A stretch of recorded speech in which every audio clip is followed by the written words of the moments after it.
Well, good afternoon, everybody, and thanks for joining our webinar this afternoon on decarbonisation and manufacturing of pharmaceutical products. This is a very interesting case study that we'll be hearing from Johan very shortly. It's part of a series of events we're running on decarbonisation in process industries, and this one particularly focuses on pharmaceuticals. Next slide, please.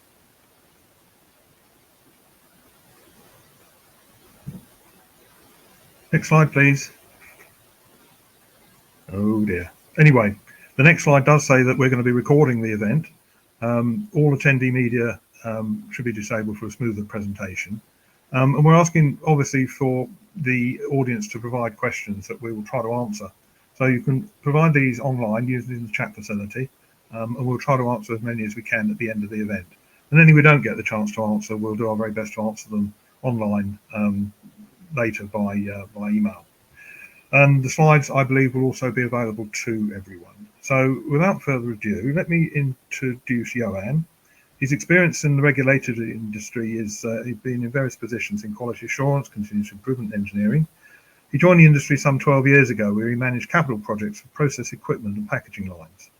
After increasing responsibilities, he led a major capital transformation project in Switzerland worth about £140 million, which is a pretty big project. Johan is now leading the facility management activities in the Halion Swiss manufacturing site, embedding digital and sustainability at the core of the operations. In this webinar, he will share a case study example of how he has led sustainability products to support the site's goal to become carbon net zero. Johan, over to you. Hello, everyone. Thank you for this introduction.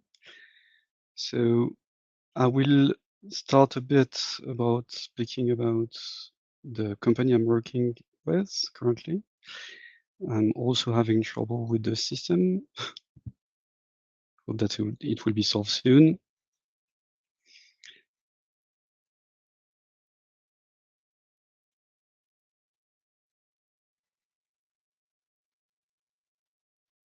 Okay, working better now. Sorry for that. So I'm working for Halion, so in facility management. I started working for this company 12 years ago, and now working on the site where we are 1,100 people, and 650 are working in production. So it's like of different kind of facilities that we have to work on. And we are also kind of a new company. We are like a startup. We are 2 years old now. It's a joint venture between GSK, Novartis, and Pfizer legacy consumer healthcare company. And we are running this new business, only 2 years old, with 24,000 people around the world. You might know the majority, I would say, of the product that we have in the portfolio, and I would like to work more on the values of the company. So today, we say that Halion is working for health with humanity. And this is really important because it's linked all the value of the product that we have. And in fact, it makes sense from a pure sustainability perspective as well. So the product that we are having on site, on my site, so in Switzerland, are mainly pain relief that you know better in the UK as Voltarol, and respiratory health. These one also really important in the context, of climate change, because in fact, respiratory health, or let's say air pollution, is the second leading risk factor for death around the world. So it really makes sense from a pure value and company perspective to be active on working against climate change. So the whole strategy that we have on the company is really reflecting these values. And if we take the first part that are really in our hands, really about the scope 1 and 2 carbon emission, it's represented a bit less than 10% of the overall operations. And we are working on several programs to make sure that in 2030, we could reach a net zero position on scope 1 and 2 to decarbonize our heat. So this is mainly about electrifying heat, and we have different type of solution for that. Then reducing the external dependency. So we are also running some projects around PVs on solar panel, wind technology as well, and others, to make sure that we can provide energy from a local perspective. And also, we are running different programs to reduce the energy that we are consuming, making sure that even if we are increasing the number of products that we are doing on a yearly basis, the efficiency, so the energy that we consume will be less and less over the years.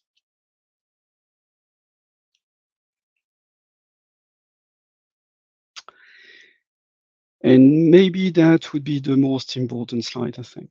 So really, decarbonation is not about technology, because unless we are speaking about very high temperature, the technology exists. And in fact, it exists since years and almost decades. So we will speak about one specific technology, which is heat pumps, but I would say that the technology by itself is not the most important. The most important will really be about what is expected from a company perspective and from, I would say, an engineering perspective. So the very first one will be about setting ambitious goals. Then we have to know our peers. And peers is mainly about what is already in place in companies around your factories or your area. And that's really important, because depending on the typology of the area where you are, the region you are, you might have different technology that works very well. If we take Europe at large, considering that all the countries are the same, we can see that electricity is 3 times the cost of gas, natural gas.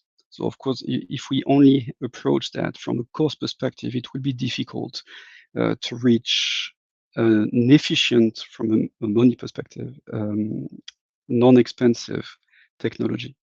But if we take other countries, if we go to North America, for example, gas is so cheaper than electricity that it might make no sense for them to go for a sustainable solution or electrifying it. So really, the area where you are really makes sense from a decarbonation perspective.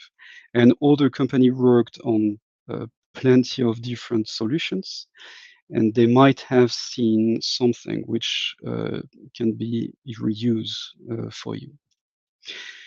When we know that, we, as I say, in fact, we use the different technology and ideas coming from the outside. We bring this outside in, right? And we create our own roadmap. Then the innovation is really about how do we bring things together and having everything speaking together. So this is a bit the plan of today and what we will go through together. These are examples coming from my experience. So we are set between Geneva and Lausanne, so it's really Geneva Lake in Switzerland. And we have a lot of different companies, factories working around. And what is really interesting is really about the way we work with these companies. I mentioned a few of them, only 5. And on these ones, I know personally people working there, and we already exchange a lot on different technology about sustainability. And I would say that this is part of the strategy and the plan to reach a carbon zero factory. So, and in fact, we also have pharma companies here or others. Merck, of course, is pure pharma. And it's really interesting, we will see afterwards, but we started discussing with them about the technology that they implemented, and we improve it, basically. Metroning has been great. It's a bit like SEG that you see here on the slides. Both are working with the water coming from the lake. So basically, they create heat pumps, but they are creating heat pumps from Geneva Lake, which is quite interesting. And we are not far from the lake. So when I was speaking about local solution, sorry, that is a good example of something that can be brought for a larger community. And then we have others which are a bit different. We have the biomass using a new boiler for milk production, which has been really interesting to visit and to understand the challenge that we have from, again, a regional perspective. We are in Switzerland, we have a lot of forest. And in fact, we have laws in Switzerland saying that we cannot bring a new boiler based on biomass for factories if there is not enough capacity based on the maintenance of the forest, so from timbers. So that's really interesting, and that made biomass quite acceptable from a pure sustainability perspective. I will speak about the biomass afterward, in fact. And EPFS, so it's an engineering school. It's not really a factory, but they are testing a lot of things, and I love discussing with these guys. They have plenty of new ideas every day. So basically, as I said before, we are all working through the same process, the same question, and the same technology are around us to find the best one. So if we want to solve these problems, these challenges, the best really will be to work together, making sure that we can succeed on these points. So this is the roadmap that we have, as I told you. Different ideas there. We will only focalize on the first one, which is really about carbon neutrality, and for scope 1 and 2. So we have an ambition really to gather people from the area and also be the, let's say, the lighthouse from a company perspective, saying that we can bring all of that in our company from this factory. So we have an ambition. So it was 2025. We are more pragmatic with 26 because it should be the beginning 26. So we would like to decarbonize everything, including process, and we will see that in minutes. And we are working a lot with other partners and companies in the area. And I think that is the main takeover, if you want, for that presentation today. Also, we would be in a position soon to distribute heat in the local community. So not only using for us, but also sharing with our neighbors. I start with the end basically on that presentation, but we installed a solution, so it's a heat pump solution. And over the last few months, we already decarbonized by 50% of the emission that we had on the same period last year. And also, we've been able to reduce the full energy use. So it's not about energy efficiency. We are aligned in terms of consumption, but it's really about what we consume as energy, and you will see how. Also, something which is really, really interesting here is the time to implement the project. So it has been less than 12 months between the budget approval and the commissioning, not even commissioning, startup of the equipment. So able to cut 50% of the CO2, but still decreasing energy by 20%. That was the objective. In fact, we'll see that we can reach even more than that. On any, I would say, pharma side, but factories most of the time, we have environmental condition to maintain, so temperature and humidity. And for that reason, we are using chilled water and hot water, basically, the whole year. All the year, we have a minimum to be used. And on our site, we have 50% of the energy which is coming from electricity. This is mainly for everything, and the chillers. And we have 50% which is coming from natural gas. And if we take this part only, we have half, which is from process perspective, mean producing steam, and the rest is about producing hot water for the HVAC. But more or less 50-50 and 25% for HVAC. Historically, so for chillers, we have standard chillers, water and air. You can see the operating range, and we had, in fact, superheated boilers. So we can already say that it was not so efficient because we were heating water up to 160 degrees, and then we were reducing to 65 degrees to distribute in the factory. So of course, we might be already done some efficiency target working on that. But if we want to go further, we can say that we go only to 65 degrees and we could put electricity on. So just electrifying this hot water. So it's great from an efficiency, sorry, from a CO2 perspective. From an energy efficiency is a bit better, but not great. And from a cost perspective, as we told at the very beginning, we're speaking about 2 times the cost of natural gas, 2 to 3 times. Or another option would be to improve the chilled water, the chillers themselves. And this is exactly what has been done with our factory out there in IMechE. So this is a standard chiller installation where you need to reject the hot air outdoor, basically. So what they did is on this part after the chiller, they put a heat pump. And with this heat pump, they are using the air back and they are putting that air in the HVAC system, which is quite interesting. But in fact, from the CO2 perspective, we are only gaining a bit. We still need an addition of boilers.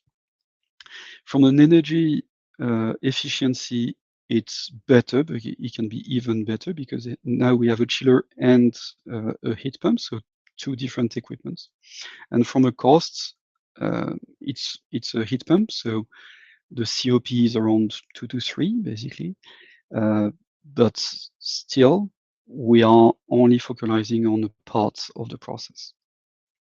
So we had that picture on our site, and we questioned ourselves about how could we bring that together. So we have this cooling source, we have this heating source. Of course, we know that we need to reduce at 65 degrees. But the question was really about, can we do something with both of that? So we had experience with IMechE about the heat pump or other company as well. And we tried to improve the way it was working.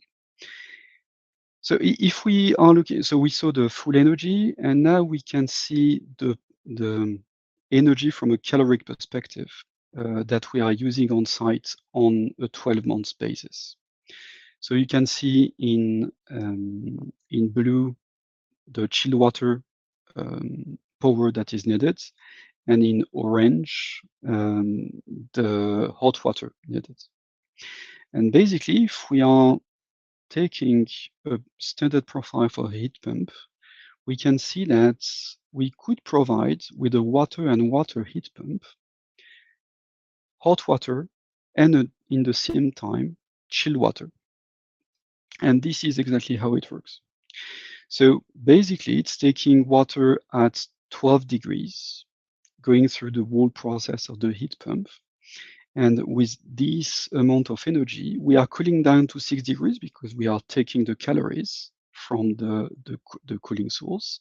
And then we injecting that in the hot water circuits at 65 degrees. So with one equipment, we are providing electricity to it. And instead of heating the air or the water and dissipating the waste in the air, we are using the difference of temperature to cool down the chiller loop and to have the heating water working as well. By doing so, we are cutting directly 25% of all the energy that we were using on site. So we cut by half 50% of the CO2, and almost 20 to 25% the electricity. Sorry, electricity plus gas. A bit more of what does it mean from a really visual perspective. So we can see the 5 heat pumps. We took also the position to have standard heat pumps. So these are on-the-shelf heat pumps. It's not an heat pump that we built only for our needs. It's a really standard one. And we have 5 like that. From a maintenance perspective, it's really to shut down one, maintain it, and also from a spare part perspective, it's really easy. So I was speaking about the COP. So it's currently around 2.5. It should reach 2.8. Hope that it will come soon. Still under the startup phase, let's say. It's quite a big network because we are speaking about 180 cubic meters for the whole loop of hot water, sorry. And the entry with the cold water is really huge because it's a DN 250. On top of that, we had to upgrade all the substation that we had in the different building, as we spoke at the very beginning. And yeah, of course, we reduced the total networks from 165 degrees to 65 degrees. So I will summarize with different way of explaining that, and also speaking about the next step, because as we saw, we decarbonize only 50%. I mean, it's already good, right? But only 50% of our needs. So we still have this 50% to come, and we'll see how it would work. I try to simplify the way it works. So this is before our projects. We were using chilled water for the chill water loop. And basically we were sending waste into the air. And on the right, you have the gas providing to a simple boiler, and we needed some heat exchanger to cool that down to be used on the different buildings. So 2 different units, basically. We use this profile that we have because we always need chilled water and we always need hot water based on our process. So we decided to connect both. Of course, you can see that from March to November, approximately, we are producing more chilled water that we need. So of course, we still need the chillers to work. So the heat pumps work, and there is no need to provide hot water anymore. The heat pump will not be able to provide the chilled water, so the chillers are there. This is the simple situation today. And if we had on the same graph the steam, this is the profile that we had. So the steam is still with boilers, 135 degrees. This is only for process. So we are heating up the manufacturing equipment, or we are providing steam for sanitization. And this is totally disconnected at the moment, still with gas. So we have that kind of profile, and we ask ourselves about the possibility to do exactly the same. So would it be possible to have a heat pump there? That would be the kind of profile that we would have. So question mark is, would it fit or not? And in fact, we can see that so everything which is above the curve in blue means that we have more chilled water than needed to heat up the hot water and the steam. So we are very good from May to October. We are a bit less in November, December, up to April. So basically, we could say that we can be autonomous from May to October with our installation of one heat pump for hot water and another heat pump for steam production. With this configuration, we are autonomous for 6 months, but we still need to provide energy for the 6 other months. And now we are working also with our other partners in the area to know which kind of external source can be provided. I was speaking about the biomass at the very beginning. So one of the possibility would be biomass. Objective is not for us to have biomass to work with on our sites, but we are speaking with external potential supplier for that. The thing is, we discussed at the very beginning about the air pollution. And in fact, biomass, even if from a CO2 perspective it's good, might have an impact on the quality of the air. So we are a bit, let's say it's not our preferred solution currently, this biomass part, but we are also exploring with other district heating possibilities to have hot water provided from external source from November to April, and we will be in a position from May to October to distribute the hot water coming from our installation. So again, this is not about technology. The technology that I spoke about today are really known, widely known, and the main criticality is really about which are objective, who is doing what already in your region and in the market. To be really clear about the different steps that you would have, for us, it's really ambitious to be carbon net zero by 2026 for our sites. So from a company perspective, 2030, it's quite also a big step. The main of the company are 2040, and even more for pharmaceutical industry, where we have quite a lot of process intensity. And really, then we just need to collect all the dots together. And I think this is really about the innovation that we could expect. So I think that I'm at the end of my time, and I'm ready if there is any question.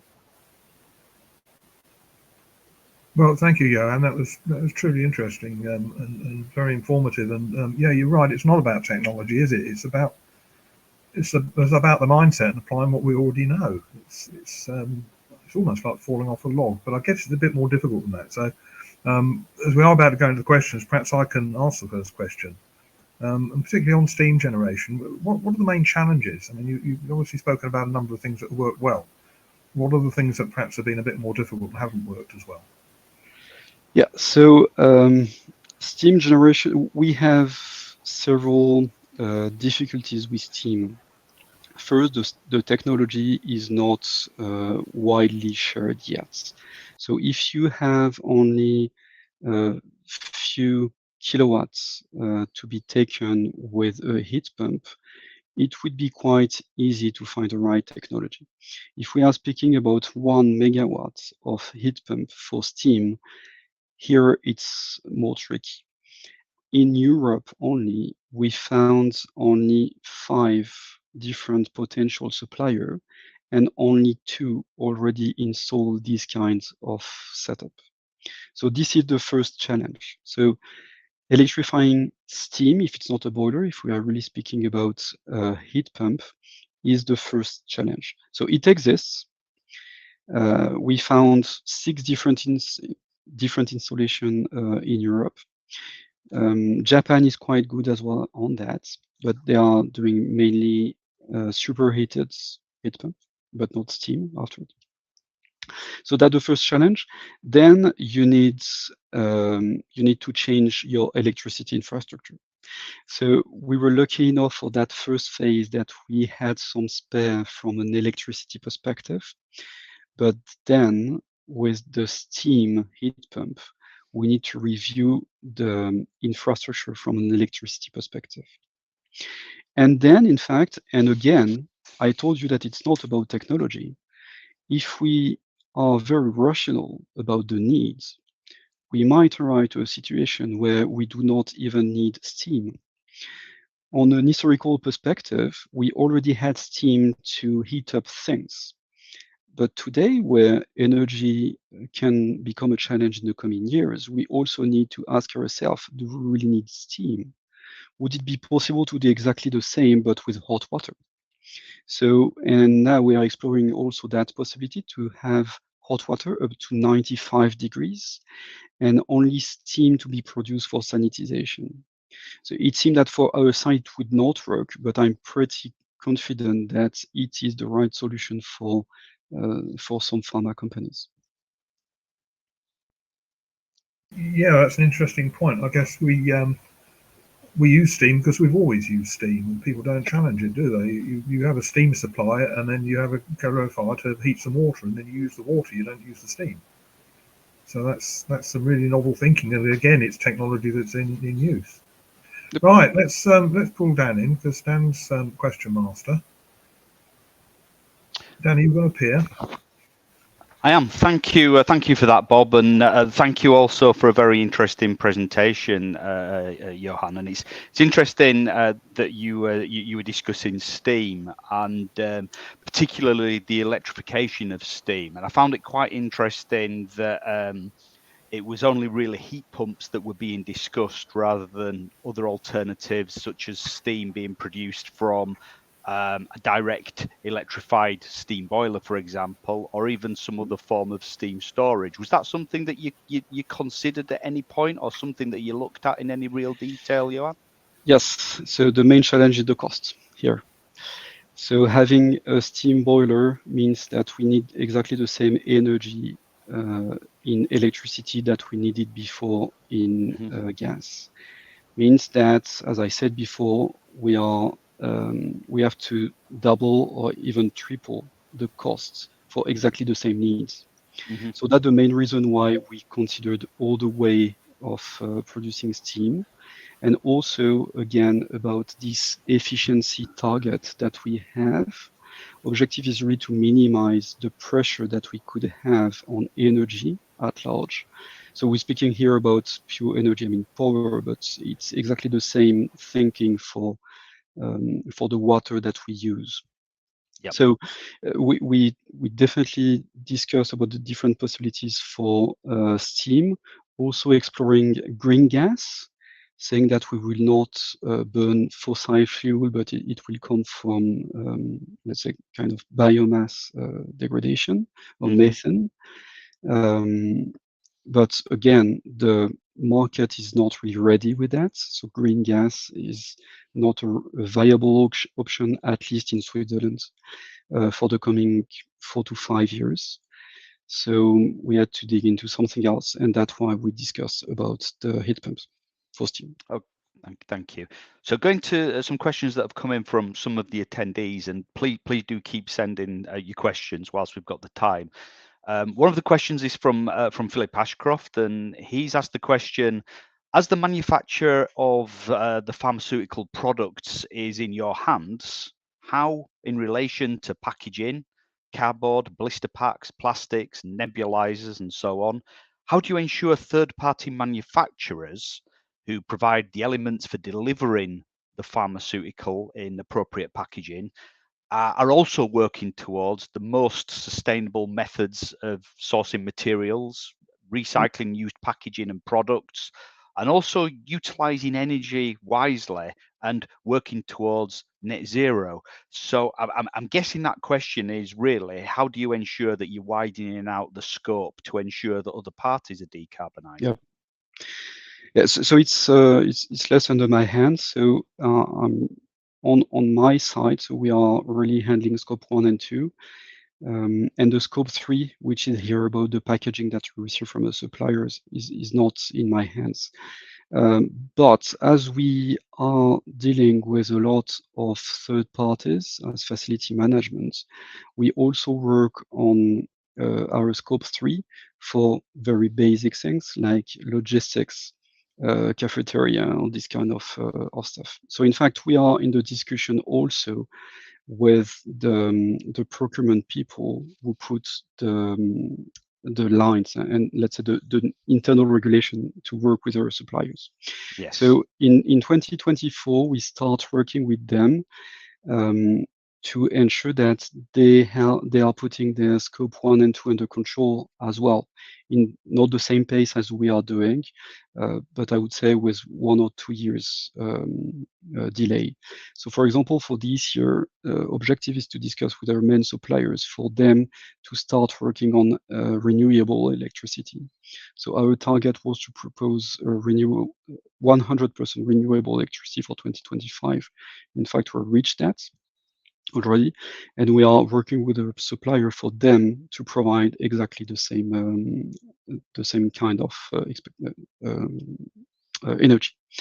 For the scope 1, which is the more difficult, we are putting in place a kind of database where they can log, and we ask them to work on their carbon footprints, and it will enter into the discussion about it will not be only about the cost and the supply, it will also be about the CO2 footprint from the different suppliers that we have. Yep. So we expand, let's say, the span of maybe not control, but the way to decide. Mm-hmm. Okay. I've got another question here from well, I've got a number of questions in actually, specifically on the topics of the heat pumps that you've employed themselves. The first question is in from John Boughton. Apologies if I'm not pronouncing that correctly. And John's asking, he's saying the technology is very well known for heat pumps when used specifically for hot water. But in order to produce steam, it's a little bit more convoluted, a little bit more complicated, Yes. perhaps involving flash vessels, mechanical vapor recompression. And I know you touched on that in your presentation. What was that the method that you employed Yep. specifically on your site? Can you tell us a little bit more about that? Yeah. So the project is currently under it's a detailed design, final design, I would say, before to go for funding. But the current technology that we and in fact the team is currently, I mean, today and tomorrow, visiting one of the supplier. It's really that I was speaking about superheated water, and the Japanese are really good at that. Objective is to go up to 120 degrees with water, and then we are generating steam, and of course we recompress afterwards. Yes. Which is quite, in fact, interesting, because depending on your need on your site, you might request some areas where steam is needed at 135 degrees, and another area where you need only water at 95 degrees. So with this kind of technology, you are able also to address depending on the very needs, depending on the location. So Okay. I think that it's also quite versatile. Mm-hmm. And continuing on the topic of heat pumps, and I've got two questions here from Kwok Sun Siu over in Hong Kong. Two questions, and I'm wondering if Katerina might also have an opinion here. So for the first question, for the heat pumps, if the required heating is less than the heat rejection during chilled water generation, what's likely to happen? How is your plant dealing with that difference? And then second part to the same question is, have you studied if the heat temperature is lowered, the COP will be higher? So is there some kind of optimal range which we can look at manipulating the temperatures to increase the COP? Yes. So these are very interesting questions, because it's exactly the study which is ongoing with the first heat pump that we installed. Because basically this is the reality, right? We have the theoretical COP, which is 2.8. Our reality currently is 2.4, 2.5. So we're still not there, and we need to understand why. One of the reasons is the temperature from the chilled water, because we are a bit too low compared to what we were expecting. And it will be even more difficult now, because we need to provide dehumidifying. So we need to dehumidify the air. So we need very cold water. So instead of going from 7 to 12, it's more from 6 or 5 to 10 degrees. And here we tend to be less effective on the heat pumps. So we need to find the right range between the chillers, existing ones which will remain, and the heat pumps. The other question was about a deficit of chilled water. That's the point. If there is not enough chilled water, what do we do? Yes. So that will be addressed. So currently we have a temporary steam skid, which is still used from the boilers, the steam boilers. We used only the skid during January. It has not been used before. And the next step with the high temperature heat pump will solve that, because in the same time we are adding some chilled water needs. Currently, we are not having all our manufacturing equipment on this loop, so we'll add loads on that loop. So you've retained a gas-fired steam boiler on site? For the next 2 years, I mean, a year and a half. Okay. Then it will be dismantled.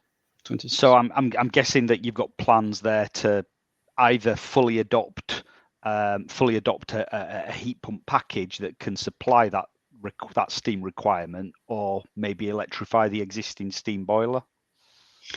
So objective would be to have steam boiler as backup, really to use it as a minimum, but we will rely definitely on the heat pump for the daily operations. Great, thank you. Well, that's all the attendee questions that have come in over the chat, Bob. But I don't know if you have any other questions for the other panelists. Yeah, I think we can come up with a few. I mean, there's been discussions around suppliers. Obviously, a major source of CO2 emissions is logistics. So, have any of the panel members got any thoughts about how to reduce logistics in terms of a site such as this? And I think maybe I'm going to push this one towards Richard Coe. Yes, thanks, Bob. Good morning or afternoon, everybody. Yes, and also thank you, Johan, for a very interesting and stimulating presentation. I think probably one of my main sort of thoughts along this, and sort of following on from what Johan was saying, is that all the measures that he was describing are principally applied to existing processes. So I think there's an opportunity generally in when we're developing new products and new product design to sort of think even longer term, because if you think about it, we take several years to design a product and then it's brought to market, licensing and so on. But there's probably precious little thought put to the way it's packed and the efficiencies that might be introduced.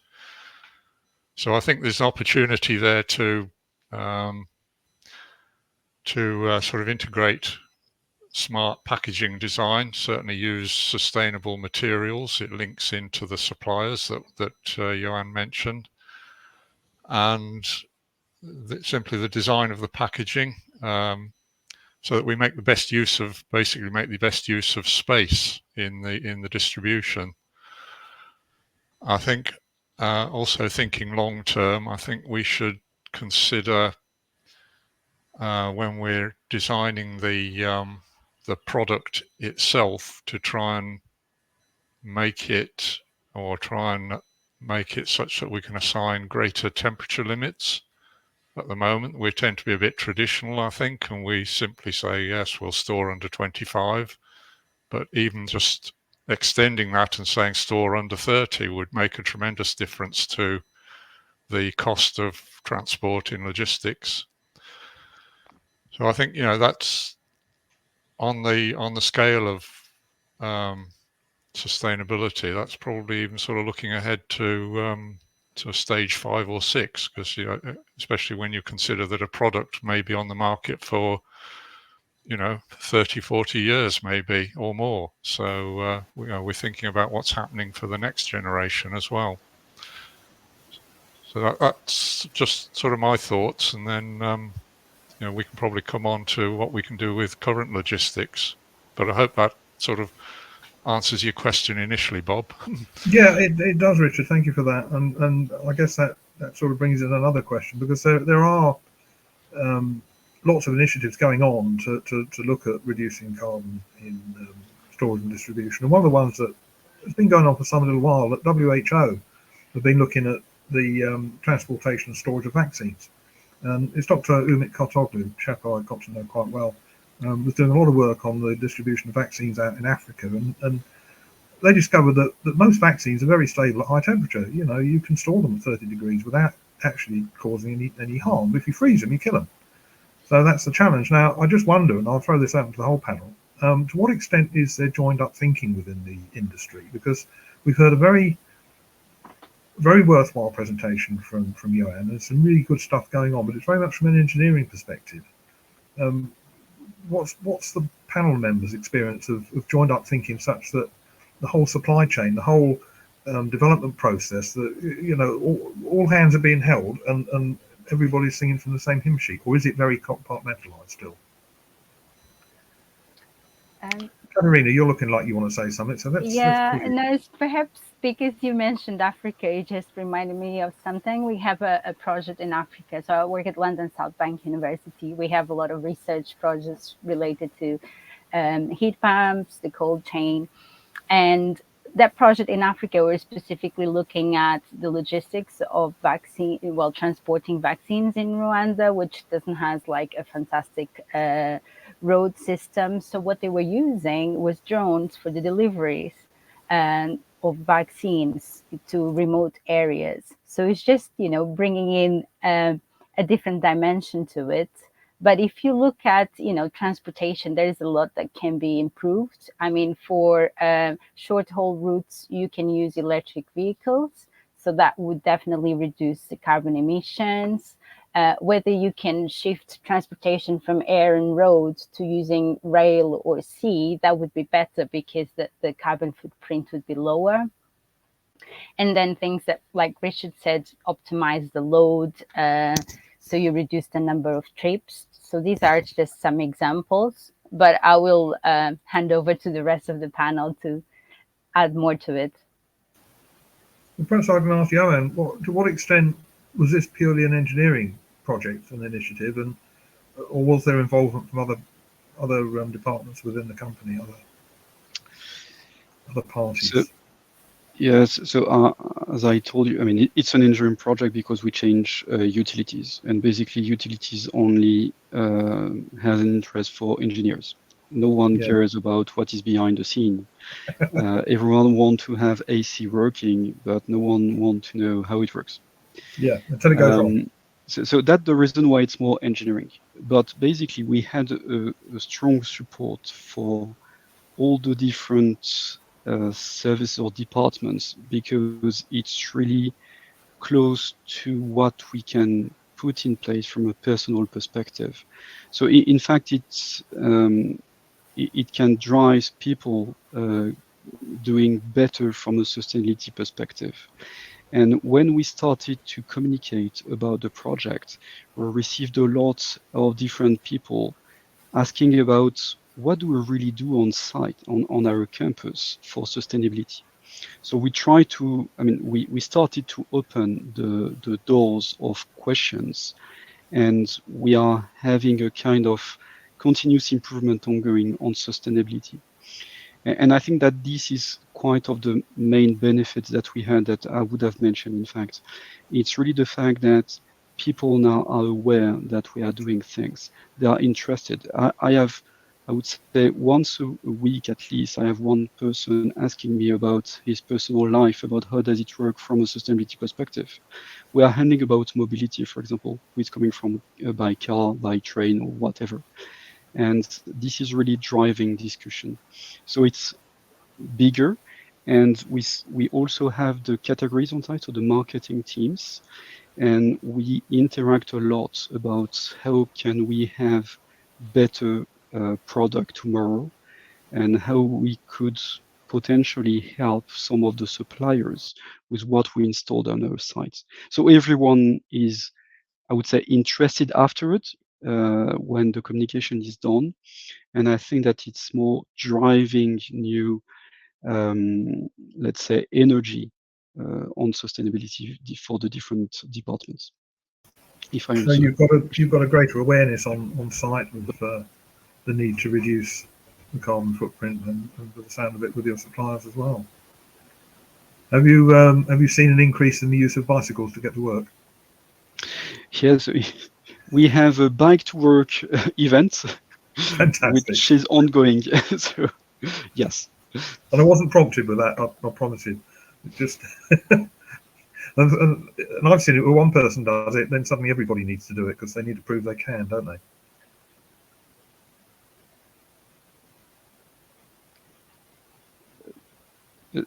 Sorry, Yeah. you broke up, I think. Sorry, I say once one person starts to cycle, then lots of people feel they have to do it as well. Sure. just to, not to be left out.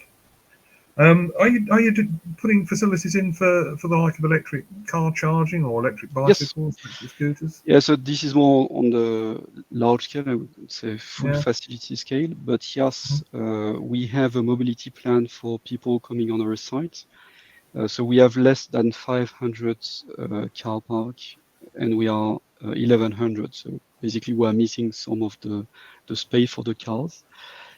So we have some incentive for people coming by train. We also have people coming by boat. I was speaking about the lake before. Bicycling or coming by foot. And also incentive about coming by electric car. Fantastic. Now you mentioned earlier the proximity to the lake. I'm sorry, I might have missed this point. Are you using the lake as a heat source, heat sink? So not yet, because we are a bit far from the lake. You're about a kilometre, aren't you, with a railway line in the way? Yeah, it's maybe 300 meters direct, but there is not a lot of needs for power coming from the lake, part of us. So we should wait by 2032, I think, to be connected with the lake. Okay. And your heat pumps are air source, not ground source? Yes. So you spoke about the water directly? Well, obviously, if you've got a body of water nearby, you can put your coil in the water. Yes. So in fact, the day that we could be connected to the lake, we should be able to remove the chillers, the remaining chillers. Yes. And what about using a ground source heat pump, or are they all air source? So air source is not efficient. I mean, not enough. Here, in fact, so if we oversimplify, we are using 1 megawatt of electricity, and with this 1 megawatt per hour, we are producing almost 5 kilowatts of calories. That's not true. I mean, from a technology from an engineering perspective, it's not correct at all.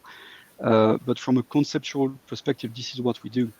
So we use this kilowatt per hour to provide almost 3 kilowatt per hour of heat and 1.5 or almost 2 of cold water. So this is the reality that we are doing. If we are using groundwater, it means that we only have the COP of 3, but we do not have the EER, which is the cooling power. We are not using it. By doing this connection between the chiller and the heat network, it means that we are gaining on the two different networks. Okay, thank you. Members of the panel, any further questions? Just one. With regards to the heat pump, I was just wondering, what the media was. What was the refrigerant that you were commonly using on site there, Johan? So it's an HFO, means that it's really low in terms of GWP, so the potential of warming effects. It's 1234 ZE, so it's one of the main HFO used, and the GWP is around 6 or 7, so it's one of the lowest one that we can find on the market. Okay. Have you got solar panels on the roof? Johan? Johan, can you hear me? Yes. Yes. Do you have solar power? Solar panel? Yep. Solar panels, yeah. You use solar Yeah, panels. You are. So yeah, so that's so it's we are using it where it makes sense. So we build a new building. Of course, we put solar panels in. On some of administrative building, we need to revamp the insulation, and then we put the solar panel as well. Okay. We have a huge car park, which would be great to install PV, but it's really, really expensive. So we are working on different solutions, maybe not to have capex to invest, but maybe more working with a third party to install them. But if we put solar panel everywhere on our sites, it represents around 5 to 6% of the electricity that we use. So it's interesting, but not enough. So we are looking at other different kind of energy. We are thinking about wind, in fact, so like turbine that you put on the roof. We started to work with hydrogen a bit, so that's why I put that information about the EPFL. We are also working with some startups to retrieve some energy from our wastewater, not directly from the heat, but to provide methane out from the wastewater that we have. So we are looking at different kind of possibilities with the objective really to transform that in electricity. PV is, I mean, always there. But as I said, it's minimum compared to the needs of consumption that we have on site. Yeah, you very much answered my next question, which was going to be how much does it contribute to the overall? What's the major source of energy, electricity generation in the area in Switzerland? So it's mainly hydro, a bit of nuclear power, and yeah, these are the main ones. Right. Yes, your topography is good for hydro, isn't it? Yes. Fabulous. Okay. Well, are there any more questions from the panel? Maybe just another question for Johan. I mean, it's been a fantastic presentation, and it sounds like you're doing all the right things. You know, you're electrifying heat, you are using renewable power where possible, you're improving efficiency. Are you also, I think you also mentioned district heating. So are you giving away the excess heat you have to any district heating, or the other way around, getting heat from a district heating network nearby? Yep. So waste heat is the key target for us. And that will be, so we are running a pinch analysis. So I don't know if you are familiar with that, but basically we see which are the sinks, so the cold source that we have and the heat source that we could have. And we try to find the right location. And it's good to be sure that we are not overusing part of the energy that we have on site. And also we can connect two different energy together. So the pinch analysis is really important. I was mentioning before the wastewater. So part of the manufacturing, so we have tanks where we are manufacturing the product. And when we are cleaning these vessels, we could go up to 70 degrees, means that going to wastewater, we have the 70 degrees water. Currently, we are not using this power. Objective is to use this waste of energy. So we'll connect exchangers, and this is planned for the coming 2 years.